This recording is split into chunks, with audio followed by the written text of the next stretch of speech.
White judge fines black woman, only to learn she's a judge in another state part. The morning sun streamed through the tall windows of Oakdale County Courthouse as Judge Richard Wilson prepared for another day of traffic court. At 62, with salt and pepper hair and reading glasses perched on his nose, he had spent 15 years behind the bench. Most days blurred together, a parade of excuses, fines, and the occasional heated argument. Today seemed no different. The courtroom was half full, mostly with people checking phones or filling out last-minute paperwork. Judge Wilson sipped his coffee as the clerk called the first case. Docket number 47329, Patricia Thompson, expired vehicle registration. A woman in her mid-40s approached the podium. She wore a simple navy blue dress and looked tired, with dark circles under her eyes. She carried a leather briefcase that had seen better days. "Good morning, Your Honor," she said, her voice clear despite her obvious exhaustion. Judge Wilson barely looked up from the file. "Ms. Thompson, you're charged with driving with an expired registration. How do you plead?" "Guilty, Your Honor, but I'd like to explain the circumstances if I may." The judge sighed quietly. Everyone had a story. "Proceed." "I drove here from Essex County because my mother had a stroke 3 days ago. In the rush to get to the hospital, I didn't realize my registration had expired last week. I've been at her bedside for 72 hours straight when I got pulled over driving back to my hotel to shower." Judge Wilson had heard countless medical, emergency excuses.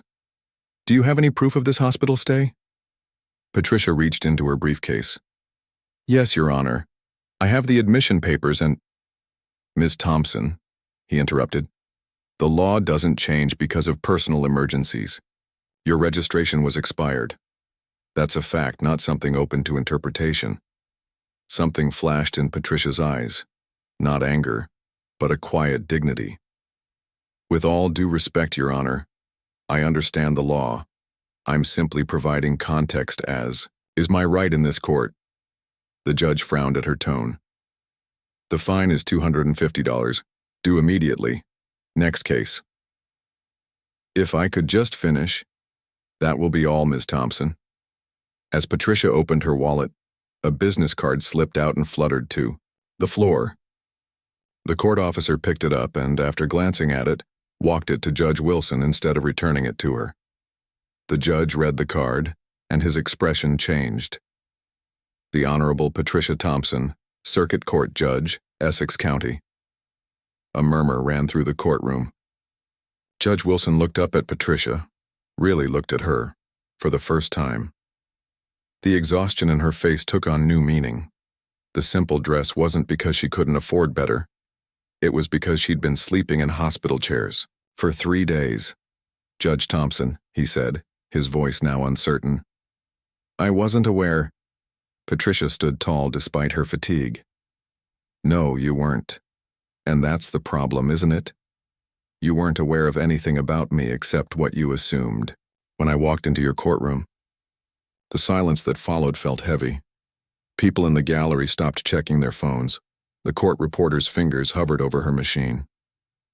"The court will take a 15-minute recess," Judge Wilson announced suddenly, his voice slightly unsteady. "Judge Thompson, would you join me in my chambers?" As they walked toward the door behind the bench, Judge Wilson felt a strange mixture of embarrassment and curiosity. For the first time in years, he wondered what he might learn from someone standing on the other side of his bench. White judge fines black woman only to learn she's a judge in another state part. To Judge Wilson's chambers felt much smaller with Patricia Thompson sitting across from him. The large oak desk that usually made him feel important now seemed like a barrier.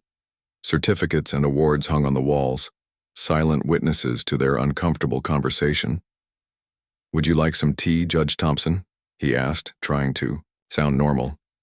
"No, thank you," Patricia replied. Her voice was calm but firm.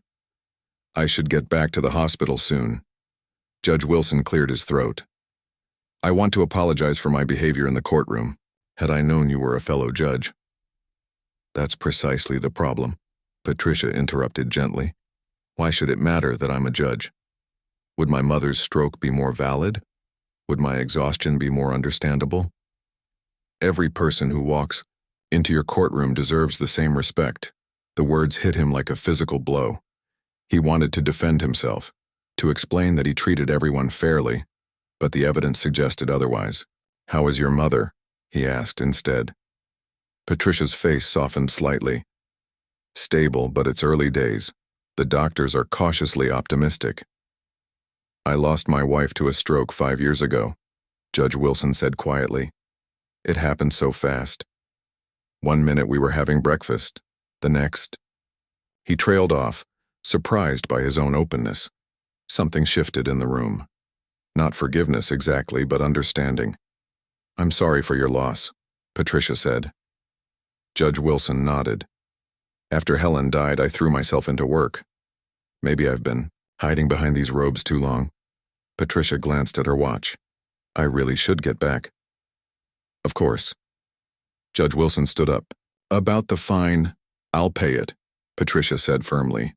"The law is the law, as you pointed out. My registration was expired." As they walked back toward the courtroom, Judge Wilson asked, "How do you handle it? The endless parade of excuses day after day." Patricia stopped walking. "They're not excuses, Richard. They're stories. Human stories. Sometimes they don't change the outcome, but people need to know they've been heard." She looked directly at him. "When was the last time you really listened? To someone in your courtroom?" The question hung in the air between them. Judge Wilson couldn't remember. Back in the courtroom, people straightened as they entered. Judge Wilson returned to the bench while Patricia took her place at the podium. "After further consideration," Judge Wilson announced, "I'm reducing the fine to $100, with a warning. Judge Thompson, please ensure your registration is updated within 7 days." "Thank you, Your Honor," Patricia replied formally. As she turned to leave, Judge Wilson added, "And Judge Thompson, I wish your mother a full recovery." For the first time, Patricia smiled slightly. "Thank you." After she left, Judge Wilson called the next case. But something had changed. He removed his reading glasses and looked properly at the nervous young man approaching the podium. "Good morning," he said, his voice gentler than before. "Before we begin, would you please tell me your name again and why you're here today?" The young man looked surprised at being asked. As he began his story, Judge Wilson did something he hadn't done in years. He truly listened. The end. White. Judge finds black woman only to learn she's a judge. In another state part, 3 week passed since Judge Wilson's encounter with Patricia Thompson. He found himself thinking about their conversation often. Each morning, he arrived at court earlier than usual and read through the day's cases with new eyes, trying to see the people behind the paperwork. Today, he spotted a familiar name on the docket. Mary Powell, a grandmother who appeared before him monthly for various minor offenses. Usually, he dismissed her as a nuisance. Today, he wondered about her story. When court began, Judge Wilson noticed things he had missed before. How the young court clerk Thomas always placed a glass of water for defendants without being asked. How Officer Bennett spoke gently to nervous people in the gallery. How the afternoon light made the old courtroom feel warmer. Docket number 58214, Mary Powell trespassing on private property, the clerk announced. Mary shuffled forward, her worn shoes making soft sounds on the wooden floor. She was in her 70s, with thinning white hair and clothes that hung loosely on her small frame. "Good morning, Ms. Powell," Judge Wilson said, surprising everyone who knew their usual exchanges. Mary looked up, confused by his tone. "Morning, Your Honor. You're charged with trespassing at Oakdale Shopping Center. The report says you were found sleeping in the delivery area after closing hours." "Yes, sir. That's right." Instead of immediately issuing the usual fine, Judge Wilson leaned forward. "Ms. Powell, we see each other often in this courtroom. Perhaps it's time I asked, where do you live?" Mary twisted her hands together. "I stay with my daughter when I can. Otherwise, I find places." "Places?" "Shelters when there's room, park benches when it's warm. The shopping center has a heating vent in the back." She didn't sound sorry or embarrassed, Just matter of fact. Judge. Wilson removed his glasses. How long have you been without a permanent home? 3 years since my husband died. His medical bills took everything. The courtroom was silent. Judge Wilson realized he had sentenced this woman multiple times without knowing the first thing about her life. Your Honor, the prosecutor began, Ms. Powell has been warned repeatedly. Judge Wilson held up his hand. Ms. Powell, are you aware of the housing assistance program run by the county? Mary nodded. 2-year waiting list. I've been on it. For 3. Judge Wilson wrote something on a notepad. This court finds that a fine would not serve justice in this case. He looked up at the social worker, who sat in the back of the courtroom on Wednesdays. Ms. Baker, could you approach the bench? After a quiet conversation, the social worker nodded and returned to her seat. Ms. Powell, I'm assigning Ms. Baker to review your case today. The charge is dismissed. Please wait for her after court. Uri stood still, confused by this unexpected outcome. Thank you, Your Honor. As she walked away, Judge Wilson called. Ms. Powell, I hope not to see you in this courtroom again, but if you need warm shelter before your housing comes through, the community center on Elm Street has a program. They don't turn anyone away. After court, Judge Wilson called Patricia Thompson's office in Essex County. Her secretary said she was still on leave caring for her mother. He left a message thanking her for their conversation and asking if she might consider speaking to the judges in his district about her approach to the bench. That evening, as he drove home, Judge Wilson took a new route that passed the community center. He saw a line of people waiting for the doors to open as the temperature dropped. He recognized 3 faces from his courtroom. For the first time in years, he wondered what happened to people after they left his courtroom. The thought followed him home and stayed with him through dinner. A judge suddenly aware of all he didn't know about the people he judged. The end. White judge fines black woman, only to learn she's a judge, in another state part. For 1 month after meeting Patricia Thompson, Judge Richard Wilson's courtroom ran very differently. Cases that once took 5 minutes now took 15. The morning docket finished later, but no one seemed to mind. Even the court officers noticed the change. You feeling all right, Judge? Officer Bennett asked one day. You've been different lately. I'm fine, Judge Wilson replied. Just trying something new. What he didn't say was that he had started visiting the community center on weekends. Not as a judge, but as Richard, a volunteer who served meals and listened to stories. He learned more about the law in those conversations than in 15 years on the bench. Today, a young man named David stood before him, charged with stealing food from a corner shop. Mr. Parker, do you understand the charge against you? Judge, Wilson asked. Yes, Your Honor. David looked down at his shoes. I took the food. Instead of immediately announcing the penalty, Judge Wilson asked, would you tell me why? David looked up, surprised. My little brothers were hungry, sir. I lost my job 2 weeks ago. I tried the food bank, but they were out of supplies. His voice was steady, not begging for sympathy, but simply stating facts. Judge Wilson nodded. Thank you for your honesty. The shop owner is asking for payment of $15 for the items taken. Can you manage that? Yes, sir, I can now. I found work yesterday at the warehouse. Good. You'll also do 20 hours of community service at the food bank. Not as punishment, but because I think you might have ideas on how they could better serve people like yourself. The prosecutor looked confused by this unusual sentence, but didn't object. As David turned to leave, Judge Wilson added, and Mr. Parker, the community center has an emergency food program. No waiting. Tell them, Judge. Wilson sent you. After court, Judge Wilson checked his messages. There was a voicemail from Patricia Thompson. Hello, Richard. My mother is doing better. I'm back at work part-time. I'd be happy to speak with your judicial panel about community-centered justice. Call me to arrange details. He smiled as he saved the message. That afternoon, Judge Wilson had a meeting with the chief judge of the district, Margaret Howard. You wanted to see me? He asked, entering her office. Sit down, Richard. Margaret's expression was unreadable. I've been hearing things. Your court sessions are running long. You're making unusual rulings. Some prosecutors are complaining. Judge Wilson stiffened. Have I violated any judicial codes? No, Margaret admitted. But this isn't like you. What changed? He thought about Patricia Thompson, about Mary Powell, about the people at the community center. I met someone who reminded me what justice really means, he said simply. Margaret studied him. The prosecutors may be unhappy, but complaints to my office are down 30%. Appeals from your courtroom have dropped even more. She leaned forward. Whatever you're doing, it's working. I want you to present your approach at the next judges' meeting. Judge Wilson smiled. Actually, I'd like to invite a colleague from Essex County to join me.